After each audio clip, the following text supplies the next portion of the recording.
Hello and welcome to the Metaboverse walkthrough. Metaboverse offers a suite of modules to aid in the thorough analysis of data using the metabolic network as an analytical scaffold. Metaboverse utilizes a host of network models for various model organisms and layers users' data onto the network for analysis. Once data are layered onto the network, Metaboverse provides an interactive visual interface for the exploration of these data and introduces a variety of pattern searching tools to aid in the identification of interesting regulatory patterns.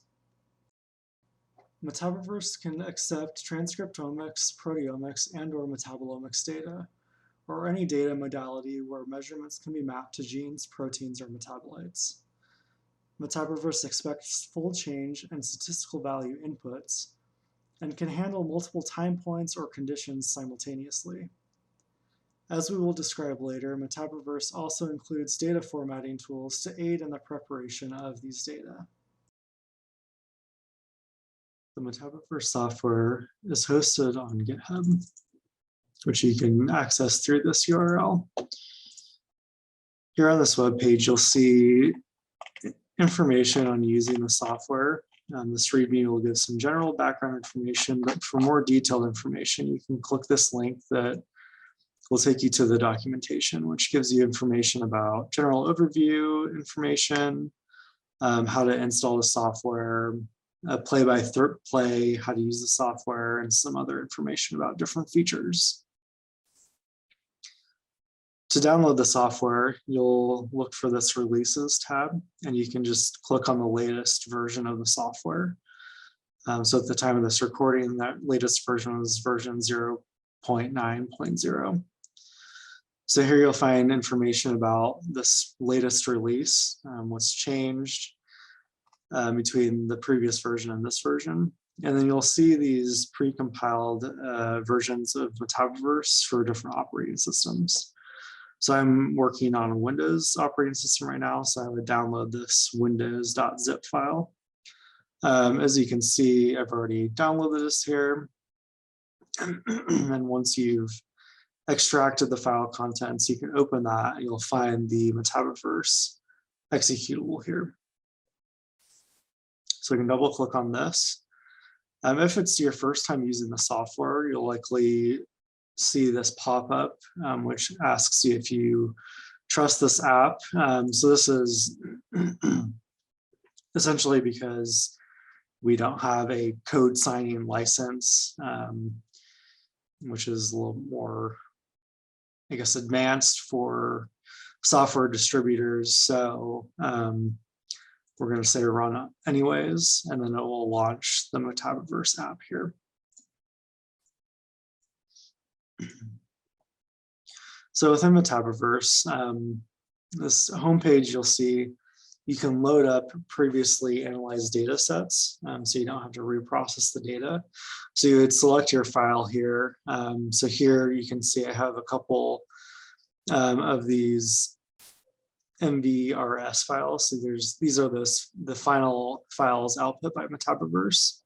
So if you want to reload a previous data set, you could do so by loading that here. And you'll be able to see you have all the analysis options available once you've done that. But in our case, we're going to process a new data set, so we're just going to hit skip here. So the first step, we're going to input curation information, so more general, what model organism are we using? So for the data set we're going to process today, we're going to be looking at a yeast data set. And then we're also going to specify the output file. So I'm just going to call this walkthrough dataset. So once we've input both of those, we can continue on to the next step.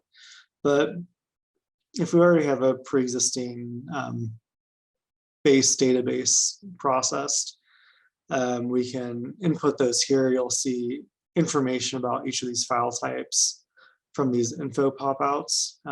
We can also load many big or biomodels databases to use as our network scaffolds. And just one other point here.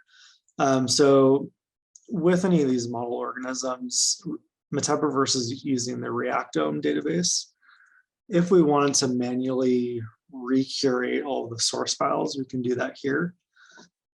But in most cases, Metaboverse for each version will have pre-processed source networks, which will significantly speed up processing time for analyzing data sets. So in this case, we're just going to let it use one of those pre-processed networks. So now we're going to input more specific experimental information. So initially, we're going to load up our transcriptomics, proteomics, and or metabolomics data, or anything that maps to these data types, anything that maps to a gene or a protein or metabolite. So you may have noticed with each release of Metaboverse, you'll see this test data zip file, which I've already decompressed. And here you'll have an example data set that you can use. So we're going to use that for today's example. We're going to load in our proteomics data, and we're going to load in our metabolomics data. So you'll see here that there's an example of the formatting that Metaboverse is expecting. But if we wanted help with formatting the data, we can launch this formatting page. So we can select the data set that we want. So here I'm going to select a metabolomics data set where each replicate is still included in this table. So we can select a variety of different statistical values that we want to calculate. In this case, we're just going to pull out a 2-condition comparison. So I want to grab my control samples here. So we can label those like that, and then we can pull out our experimental samples from this experiment, and we can add that comparison. So here, if we wanted to cross-reference the measurement labels to ensure formatting for Metaboverse, we could click check names there, but otherwise we'll export the data table here.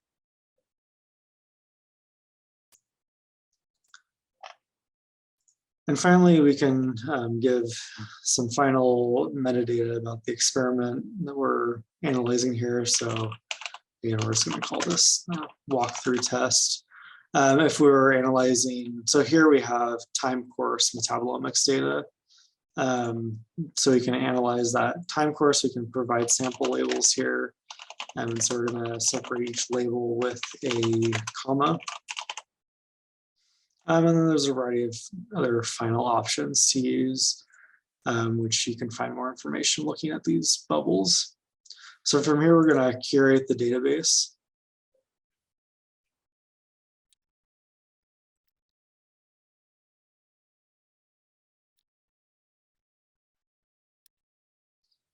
So once our data is curated and the network model has been generated, you'll see a variety of different analysis options pop up.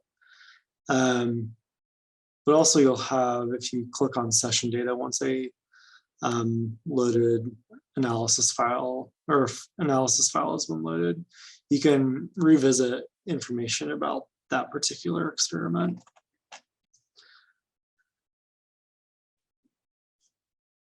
So let's start out by looking at this pattern reaction analysis module within Metaboverse. This is where we're going to look across a variety of different reaction patterns, these regulatory patterns, and search the entire network for these different patterns. So we can collect this average reaction pattern. So this is going to compare the average measurements on either side of a reaction. We can look at what patterns emerge. So we'll see that each of these little symbolic images symbolize a given reaction that was identified. When we click on these, it'll expand, give us little previews of that reaction and its components. And then if we want to look at this reaction in the context of one of the canonical metabolic pathways, we can expand into that. So as we're exploring these reaction patterns, we also have some features to toggle on or off, some annotation features or labels. We can also export these images as PNG files or SVG files. And then if we want to look at different patterns that emerge in different time points, since in this case we're looking at a time course data set, we can cycle through these and then look at these reaction patterns that are emerging. If we scroll down, we'll see that we have this, this line plot where we can track the behavior of these reaction components. So here we're identifying a reaction pattern at the 180-minute time point. But if we want to track each of those components' behavior across the entire time course, we'll be able to see that here when we're looking at time course data sets. So with each of these features, if you look at the documentation, we'll go through step by step with some of these other features. And just in the interest of time and for this general walkthrough, we'll go on to the next feature, which is this explore feature. So this is where we can explore more generic classical pathways. So if we want to look at within metabolism, we want to look at a given pathway such as alanine metabolism, we can click on that and look at these different reactions that are part of this pathway and different patterns that are emerging. And so we can cycle through each time point here and see how these metabolites or these proteins are changing. And we can look at something like the TCA cycle and identify all the reaction patterns that emerge within this pathway. So you'll notice here by default, we're going to be displaying collapsed reactions. This is where we're connecting between missing data points between multiple reactions. So if we want to look at the pathway without these collapsed reactions, we can toggle those off and then we'll have that more generic pathway view. Additionally, if we want more information about some of these network components, so we can single click on a metabolite, for example, and have a list of all the synonyms. If we want to learn more about a reaction, we can single click on that reaction and then get a brief synopsis of that reaction there. As before, so we have more of these toggling features. We also have some legends that appear and some other visualization features, which again, you'll have little summaries of what each of these are doing over here. But one other feature I want to highlight here, so say we want to look at a given metabolite, for example, and look at not just in the TCA cycle, but across the entire metabolic network, what are all the reactions that malic acid is involved in? And maybe we can identify some upstream or downstream patterns across different pathways. So if we double click on any of these components, it'll expand that nearest neighbors reaction view. So again, it's going to default to these collapsed reactions. We can toggle those off. And as you may have noticed, so whenever we drag, so Metaboverse is going to do a fairly good job at trying to separate these components, but if we want to drag components to maybe clean up the visualization before we export a figure, we can do so just by dragging these components. And then we could export this image afterwards. So the final feature that we'll highlight are these perturbation networks. So this is where we're going to look at a pathway perturbation snapshot, or look at all of the reaction patterns that emerge within a given super pathway. So this is something big like fatty acid metabolism, or all of metabolism, or signal transduction, whatever it might be. So I can change these thresholds of what a reaction threshold needs to be included in this analysis, but a lot of the features in this panel are going to be similar to what we saw in the Explore module. But so say we want to look at all of the reaction patterns that emerge in fatty acid metabolism, so we can do that and look at all these different reactions. And then as, again, in this case, where we're looking at a time course data set, we can click on the different time points and see what reactions are changing there.